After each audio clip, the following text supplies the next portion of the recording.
I want to start by saying that I'm not sure there's any practical advice that can truly fix the situation. I think I know that deep down. But I'm writing this anyway because I need to get it off my chest. And maybe, just maybe, someone out there has walked this same tightrope and has a kernel of wisdom I haven't thought of. To set the scene, my grandfather recently passed away. My mother traveled to be with my grandmother, her own mother, to help with the arrangements and provide comfort during this devastating time. Meanwhile, I am currently homeless.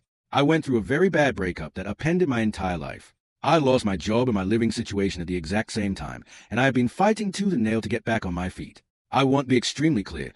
I have not been reckless with my money. I don't gamble. I don't blow it on luxuries, and I don't make impulsive purchases. This is a crisis born of bad timing and a devastating emotional blow, not irresponsibility. I say this only because I don't want anyone to think my father's behavior is a reaction to a spendthrift child. It's not. It never has been. This is simply the same controlling nature he has exhibited my entire life. Here is the current flashpoint. My grandmother, knowing my dire situation, gave my mother a significant amount of money with the explicit intention of helping me out. It was a gift of love from a grieving woman to her grandson. But the moment my father caught wind of this money, he demanded it from my mother. He didn't ask. He didn't discuss. He demanded. To understand why this is so infuriating, you have to know the history. My father monitors and controls every single aspect of my mother's finances. He dictates what she can spend, where she can spend it, and how much. It doesn't matter that she was a primary breadwinner for the 10 to 15 years before they retired. It doesn't matter that she earned that money with her own two hands and her own sweat. In his mind, her money is his money, and he is the sole arbiter of how it is used. But it doesn't stop at finances. He monitors and controls the rest of her life too, her schedule, her time, her social interactions. He is, to put it bluntly, a bully and an asshole. Now, here's the part that shocked me. When my father demanded the money my grandmother gave for me, my mother texted him back with a single word. No. That might not sound like much to an outsider, but for my mother, that is seismic. That is revolutionary. That is the equivalent of drawing a line in the sand with a man who has spent decades erasing every line she has ever tried to draw. And predictably, he flew into a rage. It's standard practice for him. When he doesn't get his way, he punishes. He withholds affection. He gives a silent treatment. He picks fights about everything else, and he makes life so unbearably miserable that people eventually cave just to restore a shred of peace.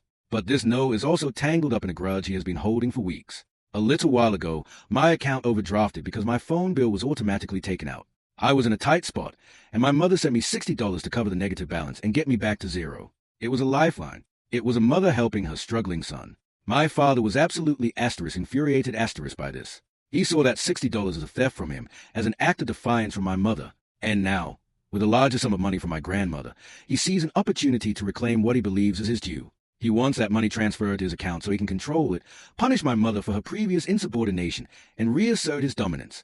Here's the part that breaks my heart the most. When my mother told me about his demand and his subsequent rage, I got angry. I couldn't hide it. And she immediately started begging me not to get mad at my father. She pleaded with me to stay calm. And then she told me the real reason she was scared. She is currently away from home, staying with my grandmother. She is terrified that if my father is angry enough, he will either neglect her dogs, the animals she loves more than almost anything, or somehow prevent her from accessing them when she returns. Her fear was so palpable that she was begging her own son not to provoke her husband, because she was afraid he would weaponize her pets against her.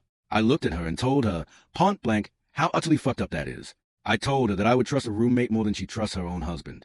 I told her that living in fear of retaliation, even if that retaliation is just emotional manipulation, financial punishment, or threatening the safety of her dogs, is not a marriage. It's a hostage situation. She immediately backpedaled, trying to soften the blow, saying she wasn't 100% sure he would actually do anything to the dogs. But the fear was already out there. I heard it in her voice. I have so much stress in my own life right now. I'm couch surfing. I'm looking for work. I'm trying to rebuild my identity after the devastating breakup. This is the cherry on top of the world's worst shitcake. It's not my job to solve my parents' marriage, and I know that intellectually. I can't fix him. But God, I want my mother to stand up for herself. I want her to realize that she deserves to live without fear. The problem is, both of us have a deeply ingrained, almost primal difficulty telling him, no. We have been conditioned our entire lives to avoid his retaliation. He doesn't hit her, not yet, but he does everything he possibly can before that point. We had a long phone call recently, and she told me that she really, genuinely wants to do something about this. In a moment of hope, she ordered a book that is incredibly dear to me. Why does he do that? Inside the Minds of Angry and Controlling Men by Lundy Bancroft. So, if anyone out there has words of wisdom, I'm begging you to share them. This has been an ongoing struggle my entire life. My father has bullied, frustrated, and controlled my mother and me to the ends of the earth and back. How do I support her without pushing her away? How do I encourage her to see her own worth without making her feel cornered? How do I cope with the guilt of being the reason for his latest explosion, knowing that it's really just an excuse? I'm hoping someone out there has figured out how to navigate this. Because right now, I feel like I'm watching a ship sink from the shore, and I have no boat to reach her.